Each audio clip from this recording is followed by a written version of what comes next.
ആയിട്ട് ചെയ്യുന്നത്. Happy to see this. Asif Ali അടിപൊളിയാണ്. ആസിഫ് അലി അപ്പോഴത്തെ എല്ലാവരുടെയും അഭിനയം നല്ലതാണ്. നമ്മൾ തുടക്കം കുറച്ച് സ്ലോ ആയിട്ടാണ് പോകുന്നത്. ഫസ്റ്റ് ഹാഫ് സ്ലോ ആണ്, ഒട്ടും പ്രെഡിക്ട് ചെയ്യാൻ പറ്റാത്ത പോയിട്ടാണ്. അടിപൊളി ഫിലിമാണ്. എല്ലാവരും വിജയരാഘവൻ തകർത്തു എന്ന് എല്ലാവരും പറയുന്നു. തകർത്തു.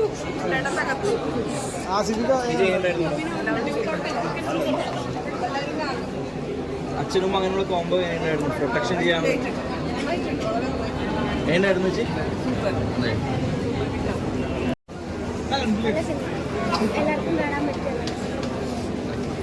എങ്ങനെയുണ്ടായിരുന്നു? പെർഫോമൻസ് ഒക്കെ ഉണ്ടായിരുന്നു. എല്ലാ ആക്ടേഴ്സും നല്ല പെർഫോമൻസ് ആണ്. അവരെ എന്താ പറയുക, മികച്ചത്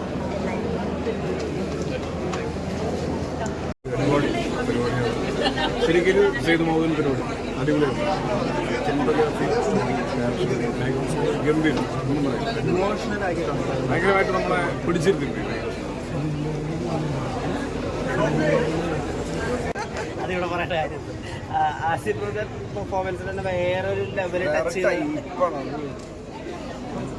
പുളിയായിരുന്നു. കരണ്ടെന്ന് പറയാൻ വിചാരിച്ചെങ്കിലും കയ്യിൽ പോയി. ലാസ്റ്റ് ആളിയുടെ ഇമോഷണൽ സീൻസിനെ അപ്രോച്ച് ചെയ്തിട്ടുള്ള രീതിയും വേറെ ടൈപ്പാണ്. നമ്മൾ നമുക്കറിയാലോ ഇപ്പൊ നമ്മൾ കരയുമ്പോ ഇങ്ങനെയൊക്കെ അറിയാനാണ്. പക്ഷെ ഇപ്പൊ നമുക്ക് ജഡ്ജ് ചെയ്യാൻ പറ്റില്ല. ഏത് രീതിക്കാണ്, ഏത് പരിപാടിയാണ് ഇപ്പൊ പിടിച്ചേക്കുന്നത്.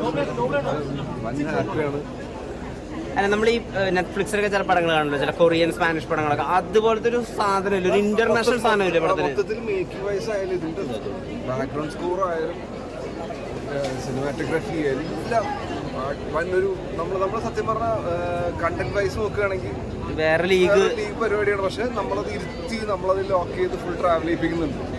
അപ്പൊ അതൊരു കുട്ടേട്ടനെ പിടി പറ്റുള്ളൂ. അത് അവസാനത്തെ ആ ഒരു സംസാരവും പരിപാടിയും നമ്മളെ ആ പോയിന്റ് വരെ കരഞ്ഞ് തിന്നെന്ന് വെച്ചാൽ, പക്ഷെ അവിടെ നിന്ന് പിന്നെയും നമ്മുടെ ഭയങ്കര അപ്ലിഫ്റ്റിംഗ് ആണ് പരിപാടി. ഭയങ്കര മൂടാണ്. കണ്ടു.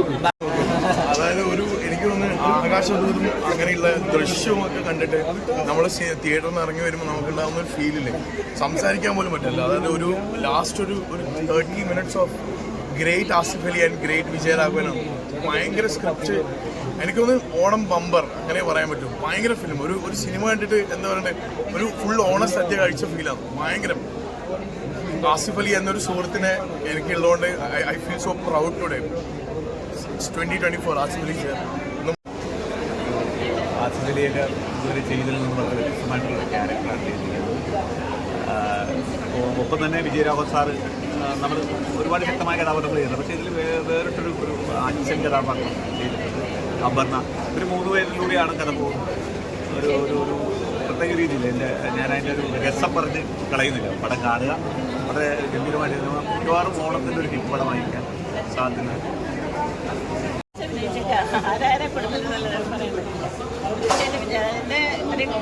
വളരെ നല്ലൊരു ആക്ടറാണ്. ഈ റോളിലൊരു വ്യത്യസ്തമായ റോളിൽ വളരെ നന്നായിട്ട് അഭിനയിച്ചിരുന്നു. തീർച്ചയായിട്ടും ഫാമിലി ആയിട്ട് കാണാം. നമ്മൾ വിചാരിക്കാത്ത സ്റ്റോറിയാണ്. സസ്പെൻസ് അതിഗംഭീരം, ഡയറക്ഷൻ വളരെ നല്ലത്. തീർച്ചയായിട്ടും ഇനി ഒരു അവാർഡ് കൂടി പ്രതീക്ഷിക്കാം. വളരെ നല്ലത്.